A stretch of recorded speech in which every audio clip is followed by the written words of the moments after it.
Oi, pessoal! A aula de hoje vai ser uma revisão sobre estrutura atômica, porque a semana que vem tem prova. Então, a gente vai relembrar tudo que a gente viu dentro dos modelos atômicos, das partículas fundamentais, certo? E vamos também fazer a correção dos exercícios da aula anterior. Se depois disso ainda tiverem alguma dúvida, entrem em contato. O número de telefone e os horários estão nas instruções. Então, leiam as instruções do Classroom com bastante atenção, ok? Assistam a esse vídeo e façam a correção dos exercícios. Então, pessoal, a gente vai começar relembrando os modelos atômicos. A ideia de átomo, ela surge 500 anos antes de Cristo, com os filósofos gregos. O Demócrito e o Leucipo são os que vão se destacar defendendo essa teoria, a teoria atômica. Para eles, a matéria era feita de pequenas partes indivisíveis, que eles chamaram de átomos. Então, eles imaginavam esse átomo como pequenos corpúsculos, grãozinhos muito pequenininhos que seriam indivisíveis. Mas, na mesma época, surge Aristóteles, que defendia a teoria dos 4 elementos, né? De que tudo na natureza era feito de terra, água, fogo e ar. Essa teoria ganhou mais adeptos do que a teoria atômica. Então, a teoria atômica ela vai ficar esquecida, vai ser deixada de lado por mais ou menos 2000 anos.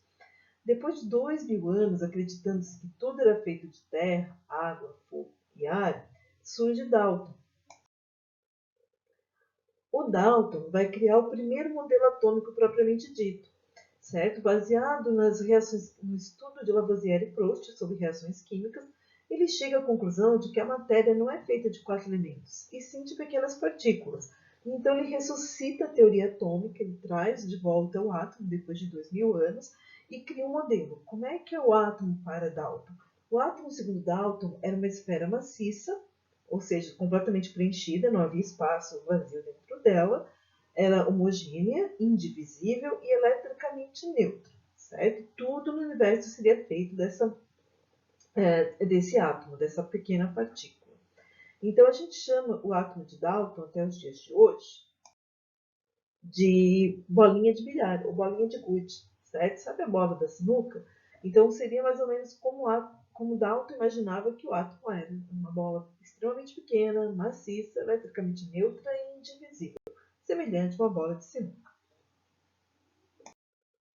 Esse modelo atômico ele vai ser modificado em 1897 pelo John Thomson, baseado nas experiências de Wilhelm Crookes, de Kaiser, envolvendo gases rarefeitos e corrente elétrica, que hoje são as lâmpadas fluorescentes, certo? Ele chegou à conclusão de que o átomo não era indivisível, que o átomo era formado por dois tipos de partícula, uma partícula de carga positiva e uma partícula de carga negativa.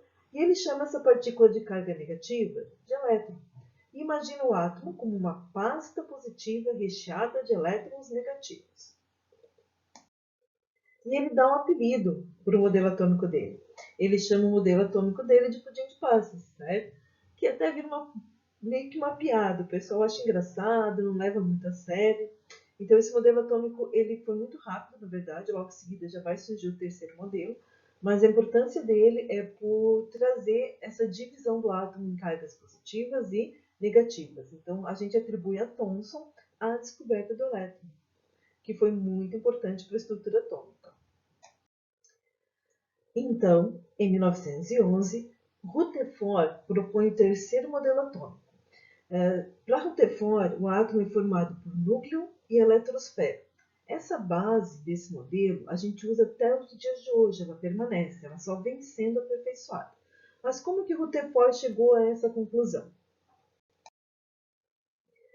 O Rutherford estava estudando a radioatividade do polônio.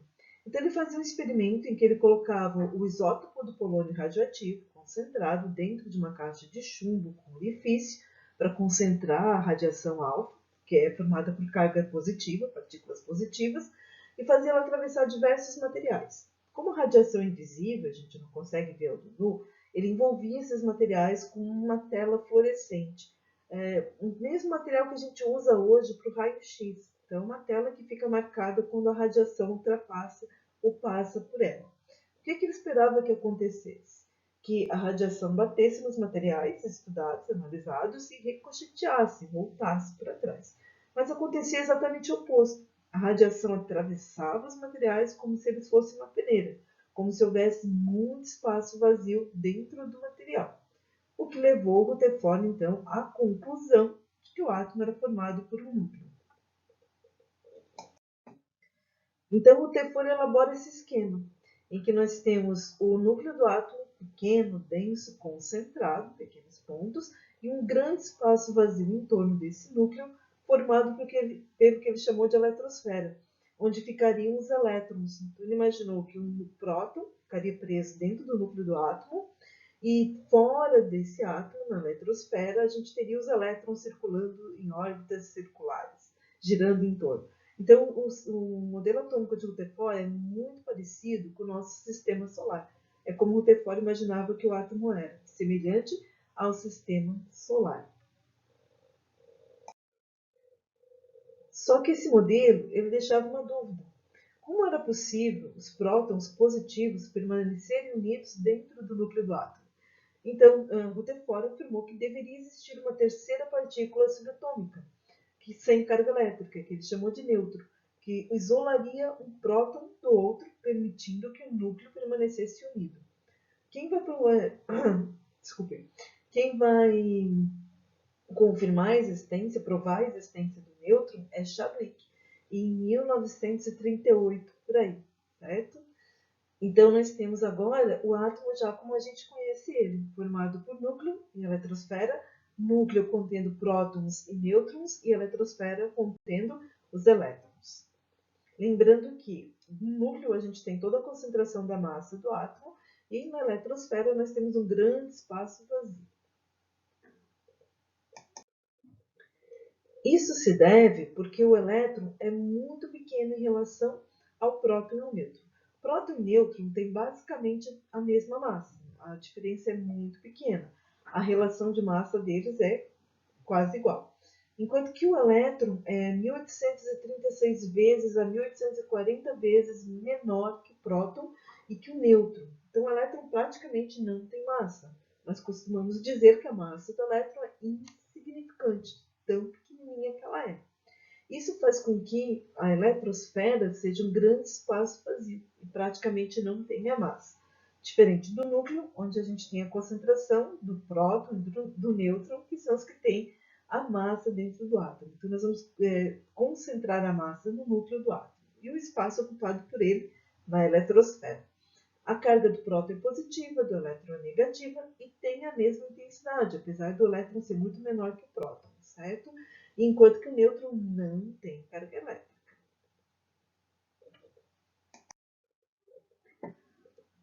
Partindo desse modelo de Rutherford, vão surgir conceitos que até então não existiam, como o de número atômico. Conhecia-se a massa atômica dos elementos químicos, mas o número atômico ele surge com a descoberta desse modelo atômico formado por prótons, nêutrons e elétrons. Então, o que seria o número atômico? É o número de prótons que um átomo tem em seu núcleo. E é isso que vai diferenciar um átomo de um elemento químico do outro, certo? Porque a massa de um átomo, a massa atômica dele pode variar, mas o número de prótons nunca varia, é sempre o mesmo dentro de um elemento químico. Surge também o conceito de número de massa, que é diferente do conceito de massa atômica. A massa atômica, nós vamos aprender na segunda série, é a média aritmética ponderada da massa dos isótopos que compõem o elemento químico. Enquanto que o número de massa é a soma dos prótons mais os nêutrons que nós temos no núcleo de um átomo. Lembram da fórmula lá do nono ano? A igual a Z mais N, onde A é o número de massa, Z é o número de prótons e N é o número de nêutrons, certo? Por que nós não somamos elétron? Porque a massa do elétron é insignificante. Baseado nessa fórmula, então, nós vamos construir a representação dos elementos químicos. Todo elemento químico é representado por um símbolo, certo? E em torno desse símbolo, nós vamos colocar o número atômico e o número de massa desse elemento. O número atômico sempre vai aparecer embaixo e sempre à esquerda, enquanto que a massa ela pode aparecer tanto à esquerda quanto à direita, mas ela sempre estará em cima. E é a partir dessa representação também que nós conseguimos saber se nós temos um átomo neutro ou se nós temos um íon.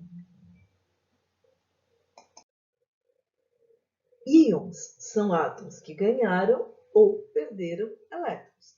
Lembrando que os prótons não se movimentam, eles se encontram presos dentro do núcleo do átomo. As únicas partículas atômicas que se deslocam entre um átomo e outro são os elétrons, formando os íons. Então, um íon negativo é um íon que ganhou elétron, porque o elétron tem carga negativa, certo? Esses íons nós chamamos de ânions. Íons que perderam elétron, ficaram com excesso de próton, adquirem carga positiva. E esses íons são chamados de cátions. Vamos ver o exemplo do cloro. O átomo neutro de cloro tem número atômico 17 e número de massa 37. Isso significa que ele vai ter 20 nêutrons, 17 prótons e 17 elétrons. Para um átomo neutro, o número de carga negativa é igual ao número de carga positiva, ou seja, o número de elétrons é igual ao número de prótons. Já o seu íon, que aparece aqui do ladinho, tem uma carga negativa do lado da representação. Isso significa que ele está ganhando um elétron, mas o número de massa dele continua 37 e o número atômico dele continua 17.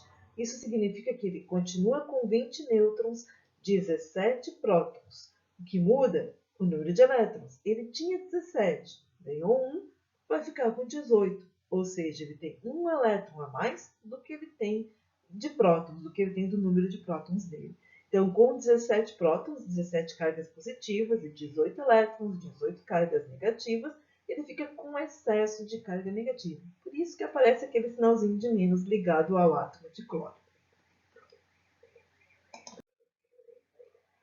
Vamos ver um exemplo agora de um cátion. Nós temos o sódio, número de massa 23, número atômico 11. Átomo neutro, ele tem 12 nêutrons, 11 prótons e 11 elétrons. O número de carga positiva é igual ao número de carga negativa, certo? Mas o íon dele tem uma carga positiva, ou seja, ele perdeu um elétron. A massa dele vai continuar a mesma, 23, porque a massa do elétron é desprezível, certo? Então, ele continua com 12 nêutrons, com 11 prótons, mas o número de elétrons dele vai mudar. Ele vai ficar com 10, ele vai perder 1. Então, ele tem 11 cargas positivas e 10 cargas negativas. Ou seja, ele perdeu um elétron, ficou com um próton a mais, além do número que ele tem de elétrons. Por isso, é um sinal positivo, constituindo, formando um ânion, um cátion. Ok? Então, gente, aqui nós temos uma representação, um esquema, que resume tudo que a gente viu. Então, o átomo neutro, ele tem o número de prótons, Z, e o número de elétrons iguais, sempre. Então, para um átomo ser neutro, seu número de prótons tem que ser exatamente igual ao seu número de elétrons. Ou seja, a carga positiva desse átomo é exatamente igual à carga negativa, uma anulando a outra, mantendo o átomo neutro. Já quando esse átomo perde elétrons, ele origina cátions, certo? Que são íons positivos. Ele vai ficar com excesso de prótons, vai perder carga negativa. Quando o átomo recebe elétrons, ele vai originar um ânion, um íon de carga negativa, ou seja, ele vai ficar com o número de elétrons maior do que o seu número de prótons. Fácil. Isótopos, isóbaros e isótopos. A última parte que a gente tem para ver do conteúdo. Iso na química significa o mesmo. Então, isótopos são átomos que têm o mesmo número de prótons. Isóbaros são átomos que têm o mesmo número de massa. E isótopos são átomos que têm o mesmo número de nêutrons. Então, para a gente saber se um átomo é isótopo do outro ou não, primeiro passo, ele tem que pertencer ao mesmo elemento químico. Então, se nós observarmos as representações, o número de baixo é sempre o mesmo. O que muda é o número que aparece em cima, que é o número de massa. Então, aqui nós temos dois exemplos, do hidrogênio e do oxigênio. O hidrogênio formado por 3 isótopos, o 1, o 2 e o 3, e o oxigênio também formado pelos isótopos 16, 17 e 18. Certo? Então, eles têm todos o mesmo número atômico, mas número de massas diferentes. Então, nós classificamos eles como isótopos. Os isóbaros já pertencem a elementos químicos diferentes. Então, a gente não tem o mesmo símbolo. Geralmente, eles são vizinhos na tabela periódica ou são muito próximos na tabela periódica, certo? Eles vão ter uma massa atômica bem próxima, bem parecida. Então, aqui nós temos o exemplo do potássio e do cálcio, que tem número atômico 19 e 20, e ambos têm o mesmo número de massa, 40. Então, o número atômico é diferente embaixo, é diferente, mas não é igual. Eu tenho um isóbaro. Depois nós temos o exemplo do cálcio, do escândio e do titânio, ambos com número de massa 42. Mas o número atômico do cálcio é 20, do escândio é 21 e do titânio é 22. Já os isótopos aparentemente não têm nada em comum. Aqui nós temos o exemplo do cálcio e do cloro. O cloro, número atômico 17, número de massa 37. O cálcio, número atômico 20, número de massa 40.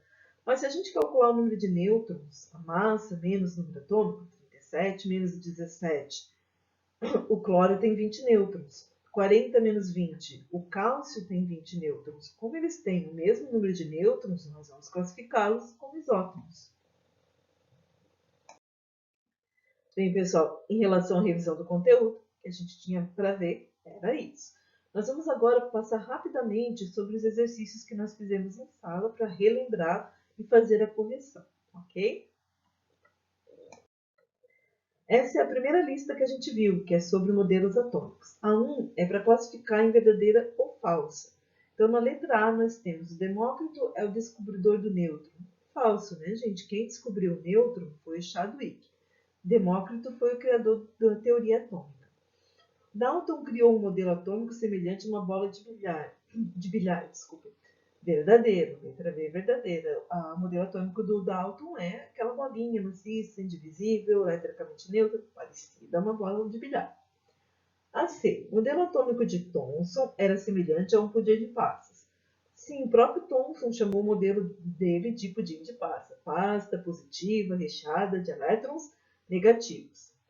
A D, Chadwick foi o primeiro a utilizar a palavra átomo. Falso, Chadwick foi o descobridor do nêutron. E. Rutherford criou um modelo para o átomo semelhante ao sistema solar. Verdadeiro, é um modelo do Rutherford que usamos até os dias de hoje. 2.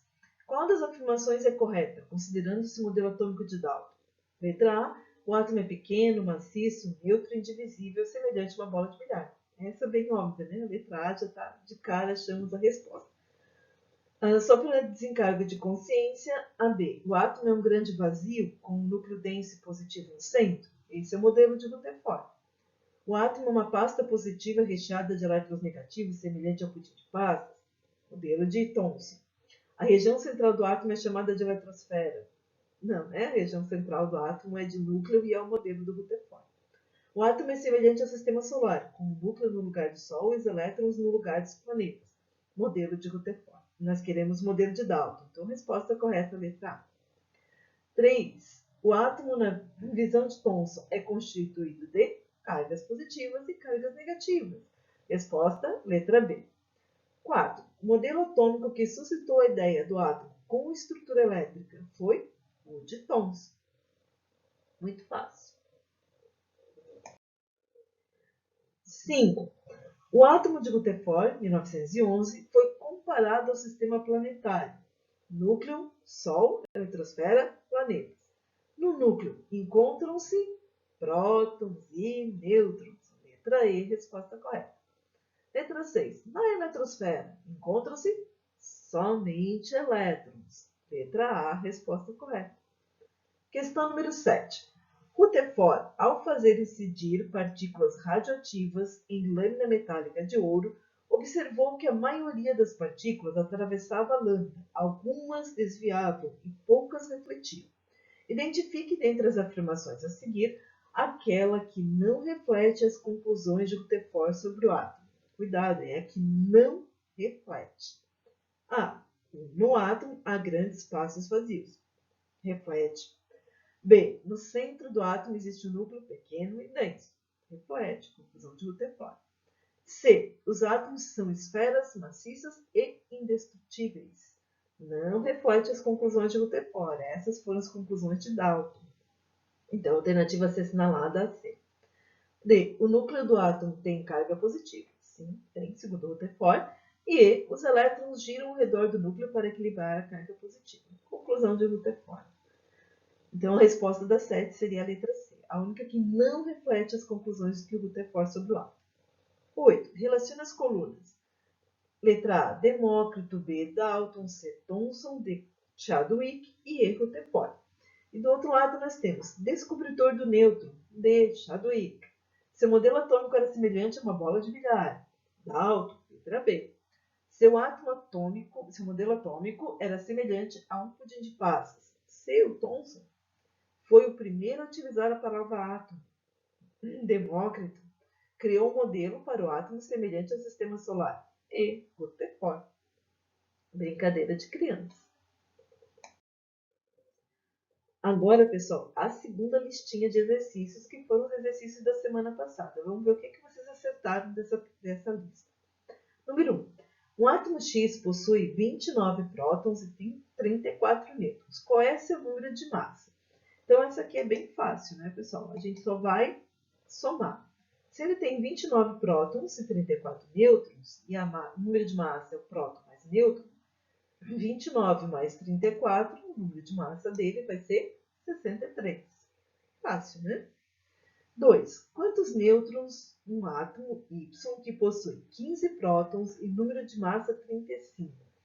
Então, a gente quer achar o número de nêutrons. Nós vamos fazer o contrário do que a gente fez na 1. A gente vai pegar a massa e tirar os prótons. Então, em vez de somar, eu vou diminuir. A menos Z.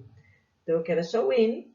N vai ser igual ao A, que é 35, o número de massa, menos o próton, que é 15. 35 menos 15, o número de nêutrons, será 20. 3. Qual é o número atômico de um átomo que possui 15 nêutrons e número de massa 75? Então, a gente quer achar o Z. Nós vamos diminuir também a massa, o A, menos o nêutron. Então, se eu tirar o nêutron, o que sobra? O próton. Como a massa é 75 e o nêutron é 45, 75 menos 45, o número de prótons será igual a 30. Muito fácil. Essa 4 já complica um pouquinho, certo? É o que pode aparecer de mais difícil. Nós temos uma expressão numérica. Então, nós temos um problema que diz que o número atômico de um elemento é 2x mais 4. O número de massa é 6x e que ele possui 16 nêutrons. Nós queremos calcular o seu número atômico e o seu número de massa. Para isso, nós vamos ter que achar o valor do x. Quanto vale x? Okay? Então, cuidado, porque em matemática, se a gente errar o valor de x, a gente erra a conta toda. Então, nós vamos partir do princípio que o número de massa é igual ao próton mais o nêutron. Usar essa fórmula, porque o sinal de mais ali vai facilitar muito a nossa vida. Ok? Não use o sinal negativo, porque o sinal negativo pode complicar um pouquinho a coisa. Então, no lugar do A, a gente vai botar 6x. 6x vai ser igual. O Z, no lugar do Z, 2x mais 4. E no lugar do N, o 16. Então, 6x vai ser igual a 2x mais 4 mais 16. Tudo que tem x, nós vamos levar para a esquerda. Então, o 6x já está à esquerda. Continua ali. O 2x que está à direita, a gente vai levar para a esquerda e vai mudar o sinal, ele vai ficar negativo. 6x menos 2x será igual a 4 mais 16. 4 mais 16 é 20. 6x menos 2x é 4x. 4 está multiplicando. Eu vou passar ele para o outro lado dividindo. 20 dividido por 4 e o meu x será igual a 5. Achei o valor de x. Agora é só substituir. Se z é igual a 2x mais 4, z vai ser igual a 2 vezes 5 mais 4. 2 vezes 5 é 10. 10 mais 4, 14. Então, o número atômico desse átomo será 14. Como o número de massa dele é 6 vezes x, e x vale 5, 6 vezes 5, número de massa, será igual a 30. Não é tão difícil assim, né, pessoal? É só prestar atenção. Então, muito cuidado com os detalhes. Questão número 5. Na questão número 5, nós temos a representação do elemento. Queremos calcular o número atômico, o número de massa, o número de nêutrons e o número de elétrons. Ou seja, queremos o valor do Z, do A, do N e do E. Ok? Então, letra A, nós temos o ferro, átomo neutro, sem carga elétrica. O número de massa é o número que aparece em cima, certo? Então, a massa dele será 56. O número atômico é o número que aparece embaixo na representação. Z vai ser igual a 26. O número de nêutrons é igual a 30. Como é que a gente chega nesse valor? É só fazer a continha. A menos Z. O número de massa menos o número de prótons me dará o número de nêutrons. Então, 56 menos 26, 30. Como ele é um átomo neutro, a quantidade de elétrons dele é igual à quantidade de prótons, ou seja, igual ao seu número atômico. Se o número atômico é 26, o número de elétrons também será 26. Já na letra B, nós temos o íon do ferro com uma carga mais 3, sinal de que ele perdeu 3 elétrons. Então, a massa dele continua a mesma, 56, o número atômico dele permanece o mesmo, que é 26, e o número de nêutrons continua sendo 30. O que mudou? O número de elétrons. Ele tinha 26. Se ele perdeu 3, ele vai ficar com 23 elétrons. Essa vai ser a diferença entre o íon e o átomo neutro. Na letra C, nós temos o fósforo, que é um átomo neutro também. Então, a massa, o valor que aparece em cima na representação, 31. Número atômico é o valor que aparece embaixo, 15 na representação. Lembrando que o número atômico é o número de prótons. Então, 31 menos 15, a massa menos o próton, vai me dar o número de nêutrons. Esse átomo tem 16 nêutrons. Como ele é um átomo neutro, o número de elétrons é exatamente igual ao número de prótons. Então, se ele tem 15 prótons, ele também terá 15 elétrons. Já o seu íon, na letra D, com uma carga menos 3, ganhou 3 elétrons, mas a massa dele permanece a mesma, 31. Seu número atômico continua sendo 15. Seu número de nêutrons continua sendo 16. E ele, como ele ganhou 3 elétrons, ele tinha 15. Ganhou 3, 15 mais 3, ele ficou com 18 elétrons. Ou seja, ele tem 3 cargas negativas, além do que ele tem de carga positiva. Lembrando que a massa do elétron é insignificante, é desprezível. Eu posso ganhar e perder elétron, que a minha massa permanece a mesma, o número de massa permanece o mesmo. Ok? Questão número 6, que é uma questão de assinalar. Nós temos o íon de cálcio, número de massa 40, número atômico de 20 e uma carga mais 2. Ele toma parte na constituição dos ossos humanos. Na verdade, ele é fundamental nas nossas células ósseas para a fabricação do tecido ósseo. Por isso que a gente precisa de cálcio na nossa alimentação. Fonte de cálcio, leite, carne vermelha, ovos, certo? Nós queremos determinar o número de prótons, de nêutrons e de elétrons que ele apresenta. O número de prótons é fácil, é o número atômico, que é o número que aparece embaixo na representação, ou seja, 20. O número de nêutrons, nós precisamos fazer a continha. A massa menos o próton. 40 menos 20, 20.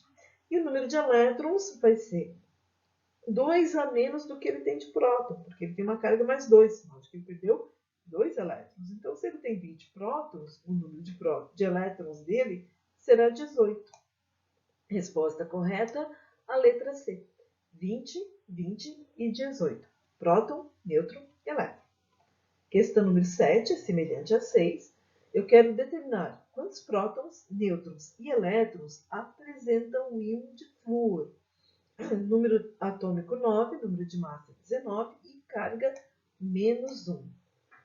Então, a gente quer saber presente no esmalte dos dedos.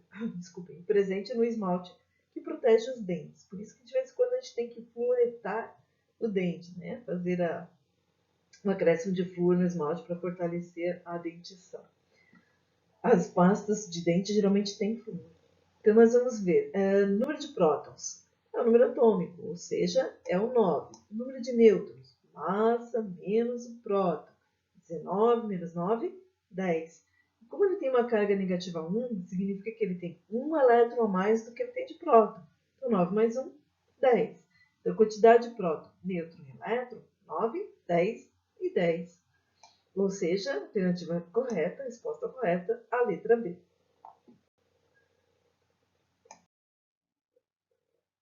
Questão número 8. Dois átomos, C e D, são isóbaros, ou seja, eles têm o mesmo número de massa. Sabendo que o número atômico de C é 38 e o número de massa de D é 110, então nós temos, na verdade, o número atômico e o número de massa de C, porque eles são isóbaros, certo? Calcule o número de nêutrons de C. Então, nós vamos pegar a massa do C, que é 110, é a mesma do D, menos 38, que é o número atômico dele, e vamos achar o seu número de nêutrons. 110 menos 38, 72. Essa vai ser a resposta da 8. Bem facinho. 9. Um átomo X é isótopo de Y, ou seja, ele tem o mesmo número atômico do Y. O número atômico do Y é 30, então o número atômico do X também será 30. E ele é isóbaro do W, que tem número de massa 70. Então, o número de massa do W será mesmo do X, ou seja, o número de massa do X será 70. O que nós queremos saber? Quantos nêutrons o X possui? 70 menos 30, número de massa menos o número atômico, e nós vamos achar a quantidade de nêutrons do X. 40. Essa é a resposta correta. Questão número 10. Um átomo possui 19 prótons, 20 nêutrons e 19 elétrons. Qual dos seguintes átomos é seu isóbaro? Para ser isóbaro, ele tem que ter a mesma massa, ok? Como que a gente calcula a massa? Somando os prótons mais os nêutrons. 19 prótons mais 20 nêutrons são 39 número de massa do átomo em questão. Então, das alternativas que a gente tem, A, B, C, D e E, a única que traz um elemento com número de massa igual a 39 é a letra E. Então, a resposta correta para a questão número 10 é a letra E. Na questão número 11, nós temos uma tabela para ser preenchida, certo? Com os dados da própria tabela, ok? Então, a gente tem que analisar quais os dados que aparecem em cada linha e preencher os espaços em branco. Por exemplo, primeira linha, CR, que é o cromo, ele aparece na tabelinha o A igual a 52 e o Z igual a 24. O A é o número de massa, o Z é o número atômico. Então, se o número atômico dele é 24, o P, que é o próton, também será 24. Como o cromo não tem nenhuma carga positiva ou negativa, é um átomo neutro, seu número de elétrons é igual ao seu número de prótons, ou seja, 24, que é o número atômico. Para achar o número de nêutrons, a gente faz a massa menos o próton. 52 menos 24, o número de nêutrons será 28. Fácil, né? Gente, aqui um detalhe muito importante. O Z e o P sempre serão iguais. O número atômico é igual ao número de prótons. É o número de prótons. Então, na segunda linha em que a gente tem o S na menos 2, que é o enxofre na forma iônica, o seu ânion, uma carga negativa menos 2. E nós temos o número de elétrons. Ele tem 18 elétrons. Se ele tem 18 elétrons e ele tem uma carga menos 2, significa que ele tem 2 prótons a menos do que ele tem de elétrons. Então, o número de prótons dele será 16, certo? Se o número de prótons dele é 16, seu número atômico é 16, ok? 16 prótons mais 16 nêutrons, a massa do enxofre, menos 2 menos, será 32.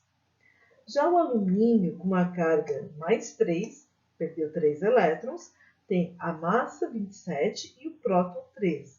Então, seu número atômico será 13, igual ao seu número de prótons. Seu número de nêutrons é a massa menos o próton, 27 menos 13, 14 nêutrons. E o número de elétrons é 3 vezes menor, né? 3 elétrons a menos do que ele tem de próton. Ele perdeu 3 elétrons. Então, se ele tem 13 prótons, ele terá 10 elétrons. Argônio, neutro, sem carga elétrica, é um gás nobre. E nós temos número de nêutrons 22 e número de elétrons 18. Como ele é um átomo neutro, se ele tem 18 elétrons, ele também terá 18 prótons. Consequentemente, seu número atômico será igual a 18. E para achar sua massa, basta somar 18 mais 22, a massa será 40. Ok? Questão número 11, corrigida. A questão número 12 é um probleminha de lógica, que pode parecer de mais complicado. Nós temos 3 átomos genéricos, A, B e C. E temos 3 informações sobre eles e queremos calcular o número atômico de B. Então, a primeira informação diz que o átomo A tem número atômico 70 e número de massa 160. Então, eu coloquei aqui para o A a massa em cima, 160, e número atômico embaixo, 70. Segunda informação. O átomo C tem 94 nêutrons. Cuidado, porque os nêutrons não aparecem na representação. Então, eu coloquei aqui embaixo, do ladinho, no cantinho, o número de nêutrons do C. E ele é isótopo do A. Então, o número atômico dele é 70, assim como o do A. Qual vai ser a massa do C? Eu vim aqui no cantinho e calculei. 70 mais 94, o número de prótons mais o número de nêutrons. A massa do A foi 164. Terceira informação. O átomo B é isóbaro de C. Então, se a massa que a gente calculou para o C, 164, vai valer para o C e para o B, porque o B é isóbaro do C. Então, eles vão ter a mesma massa, 164. E ele é isótono do A, ou seja, ele tem o mesmo número de nêutrons do A. Então, a gente volta lá para o A e faz a continha do número de nêutrons. A massa do A é 160, seu número atômico é 70. 170 menos 70, o A tem 90 nêutrons. Isso significa que o B também terá 90 nêutrons. Então, agora é fácil. Qual vai ser o número atômico de B? A sua massa, que é 164, que é igual ao do C, menos o seu número de nêutrons, que é 90, que é igual ao do A. 164 menos 90, e o número atômico do B será 74. Então, turma, por hoje é só. Revejam o conteúdo do caderno, refaçam os exercícios, assistam os vídeos, se preparem e estudem. Essa vai ser a tarefa de vocês para a aula de hoje, estudar para a provinha da semana que vem. Semana que vem, prova sobre estrutura atômica, modelos atômicos e partículas fundamentais. Até lá, pessoal!